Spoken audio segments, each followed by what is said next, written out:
A $250 a month car payment upgrade can quietly cost you $65,000 before you turn 75. Not in some dramatic stock crash. Just from 15 years of compounding that stopped the moment you signed the loan papers. Most Americans never run that number. Ronald Read ran it every time. And that is a large part of how a janitor died with $8 million. Read pumped gas and mopped floors in Brattleboro, Vermont for most of his working life. He never earned a big salary. He drove a used car. He wore flannel shirts with safety pins where the buttons had come off. He fixed a broken car door with baling wire rather than pay a mechanic. When he died in 2014 at age 92, his estate came out at more than $8 million. When he died in 2014, his estate gave $4.8 million to Brattleboro Memorial Hospital. The neighbors had no idea. By the Federal Reserve's 2022 Survey of Consumer Finances, the typical household age, 55 to 64, that has retirement accounts at all, holds a little over $200,000 in them, and about half have less than that. Ronald Read built nearly 40 times that median, not because he earned more, but because he made a different list of what was worth buying. And if you are 50 or older, that list may show you which purchases are still stealing your retirement before you notice. In the next 15 minutes, I want to walk you through exactly what was on that list, and what it looks like in real dollars if you apply the same thinking starting today. I'm James, your guide to retirement money decisions in plain English. Today, Ronald Read is our teacher. Here is what we are covering. Part 1. What Ronald Read's life actually looked like. Part 2.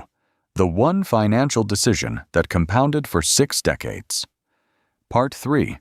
The specific spending categories he avoided, including the car payment math I just showed you and what it looks like extended across your full retirement.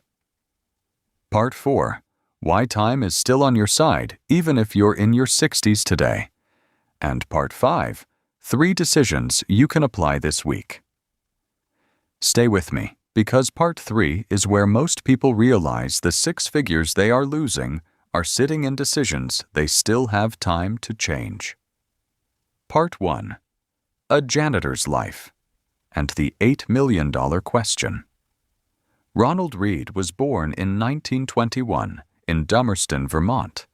He was the first member of his family to finish high school, and by most accounts, he walked a long distance to get there through New England winters.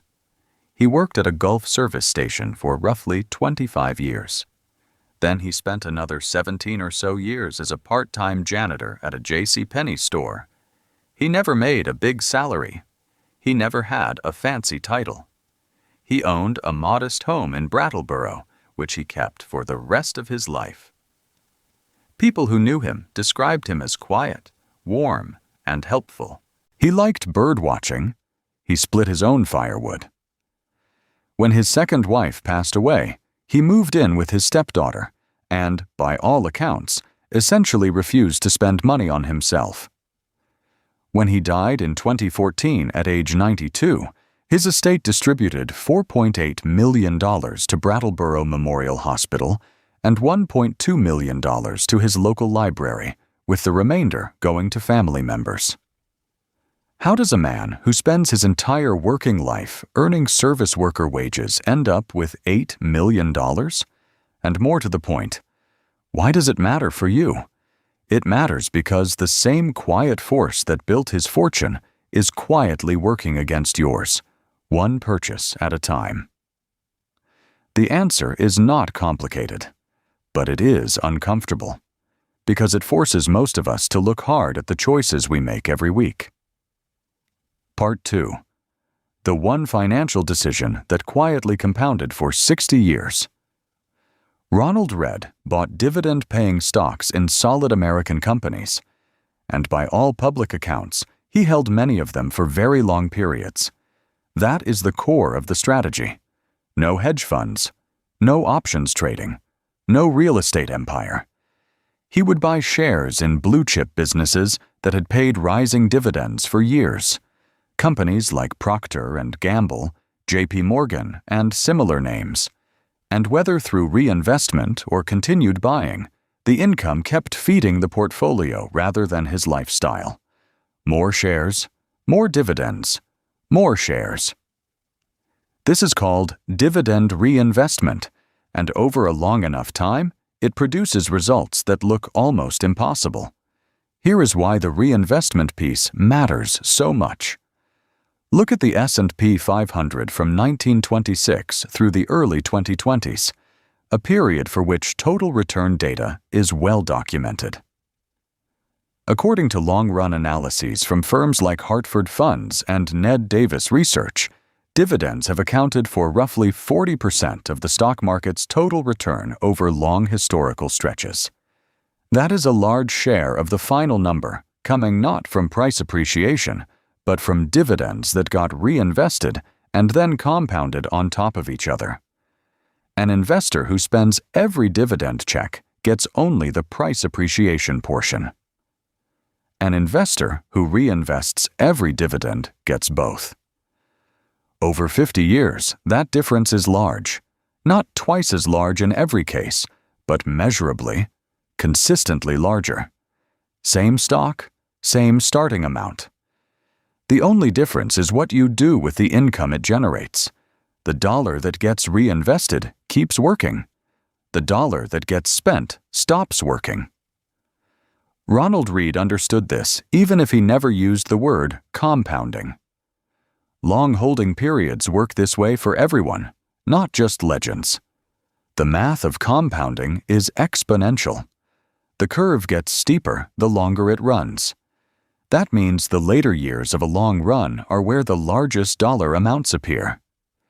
Ronald Read lived that on a janitor's salary. And here is the uncomfortable part. The strategy is not hard. The staying is hard. The biggest mistake I see investors in or near retirement make is not a bad stock pick.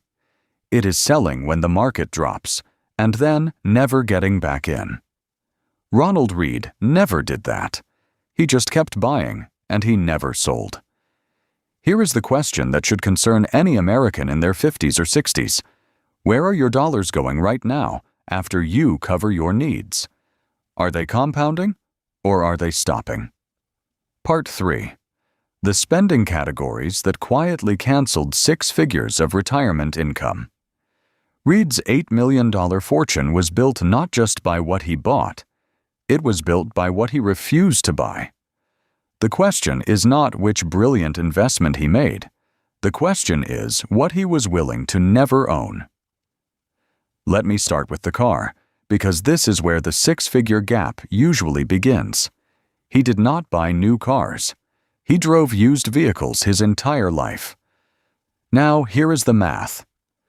The average new car payment in the U.S. today is around $770 a month. A reliable 3-year-old certified pre-owned version of the same vehicle might the average new car payment in the U.S. today is around $770 a month. Carry a payment closer to $520 or $550 a month. The difference is roughly $200 to $250 per month. If instead of spending that extra $200 monthly, you invested it automatically in a low-cost broad U.S. stock market index fund for 15 years, and that fund returned 7% annually, an illustrative assumption based on long-term historical nominal returns, not a guarantee, you would accumulate roughly $63,000 to $79,000 in additional retirement assets. Do that across 2 vehicle cycles over 30 years, and the number is well into 6 figures.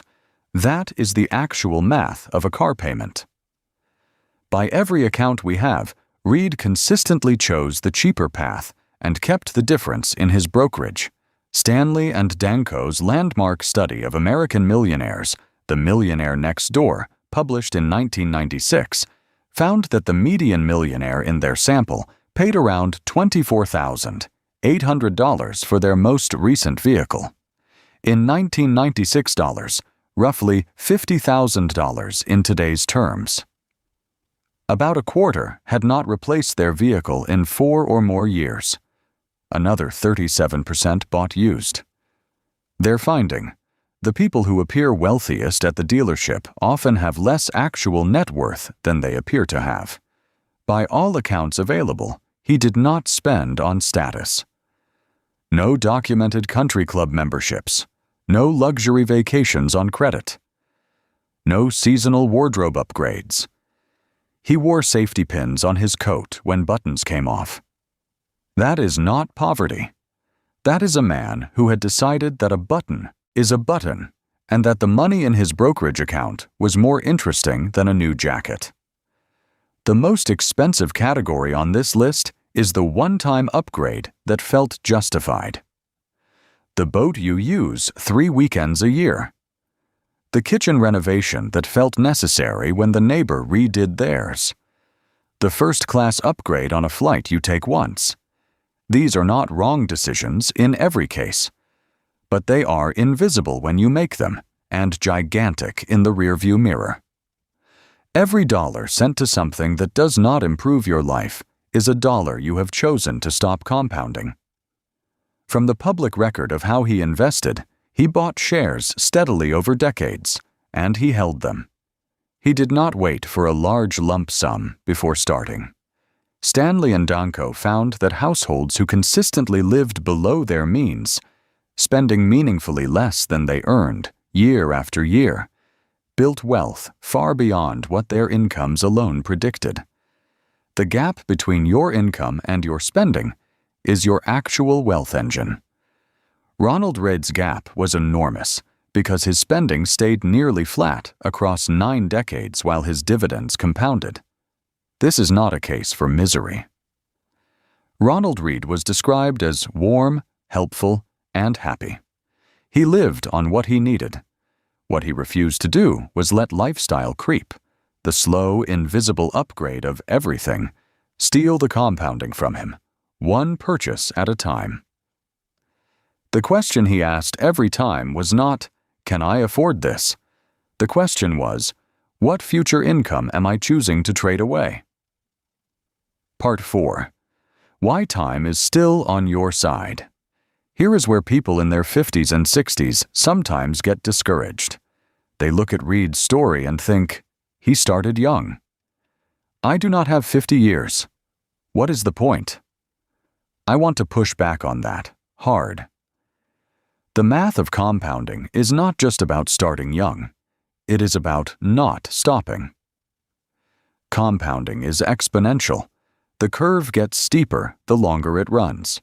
That means the later years of a long compounding run are where the largest dollar amounts appear. If you are 62 today and you have 25 or 30 years ahead of you, and many Americans watching this will live into their late 80s or 90s, the math still works powerfully in your favor. You just have to not interrupt it.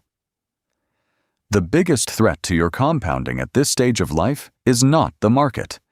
It is the behavior gap, the difference between what the market earns and what the average investor actually keeps because of buying and selling at the wrong moments. Morningstar's investor return studies have found gaps between fund returns and the returns investors actually earned, often because money moved in and out at the wrong times. By all the evidence available, Ronald Read had almost no behavior gap. His long holding period and the absence of any record of panic sales suggest he simply let the market do what markets do, over time. The SPIVA scorecards, a long-running comparison from S&P Dow Jones indices that measures active mutual funds against their benchmarks, consistently show that most actively managed U.S. stock funds underperform those benchmarks over rolling 15-year periods. The reason is not complicated. Costs and human decision-making work against active management over time. Read's buy-and-hold approach was the do-it-yourself version of the same principle. Own good businesses.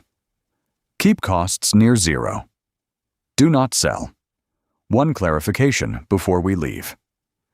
Part 4. If your long-term savings are sitting in cash right now, you're not as safe as you might think. Over long periods, cash loses purchasing power to inflation. Read kept his surplus invested rather than idle. But there is an important distinction. Keep 1 to 2 years of planned withdrawals in stable, accessible accounts as a buffer before your retirement income kicks in fully. That near-term cash has a job, covering your bills without forcing a sale. The rest of your portfolio, the portion beyond that buffer, is where Read's patience still applies regardless of your age. Part 5. 3 decisions you can make this week. Stories about millionaire janitors are interesting, but they only change your life if they change what you do this week. Here are 3 decisions you can make right now. Decision 1. Look at your next car situation.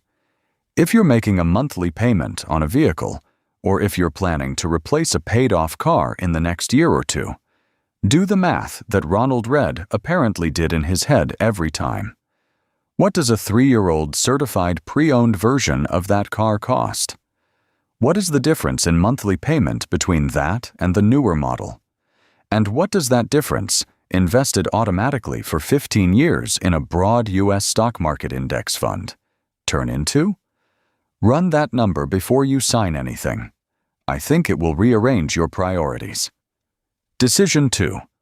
Find your automatic drain list. This week, pull up 3 months of bank statements. Look for the recurring charges you forgot you were paying. The subscription you signed up for 2 years ago. The gym you drive past on your way to the other gym. The streaming service you open twice a year. Ronald Read had almost no automatic drains. Most of us have dozens. Pick 2 of those charges and cancel them this week. Not for deprivation. Cancel them because they are not delivering what they promised, and every dollar that stops leaking starts compounding. Decision 3. Automate the buying. Ronald Read bought Dividend stocks regularly, on whatever schedule fit his wages.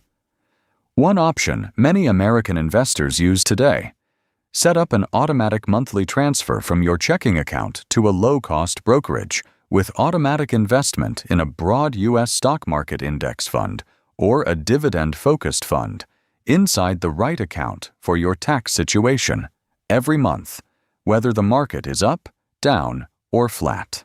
When buying is automatic, you can reduce one of the most damaging financial behaviors: selling when markets fall and waiting too long to get back in. Talk through the right account type, whether that is a taxable brokerage, a traditional IRA, a Roth IRA, or your workplace plan with a qualified fiduciary advisor who knows your full tax situation. Here is what I want you to take from this entire video. 1 single sentence. Ronald Read was not a financial genius. He was a man with a very short list of things worth buying and a very long period of not selling. That is the whole formula. Spend less than you earn. Buy assets that compound. Do not sell in a panic. Repeat for as long as you live. The man wore safety pins on his coat because he had decided that his money was going to work harder than his expenses were going to grow. That is not deprivation. That is a choice. And it is one you can make too. This video is for education only, and it is not financial advice. Every situation is different, and I strongly encourage you to work through these decisions with a qualified, fee-only fiduciary advisor who is legally required to put your interests first. Here is your assignment for this week. Tell someone you care about the Ronald Read story. Not the $8 million number. That is just the headline. Tell them about the flannel shirt, the safety pins, the baling wire on the car door. Tell them the part about what he never bought. Because that is the story that actually changes how you live. If this video gave you a number worth running, hit like so more people your age can find it. Subscribe so you do not miss the next one. And drop the word compound in the comments below if you are committing to one of those 3 decisions. It lets me know what to cover next, and I read as many as I can. The question is never whether you can afford the payment. The question is what retirement income you are choosing to trade away. Ronald Read answered that question the same way, every time, for 6 decades. That is not deprivation. That is a plan. See you next time.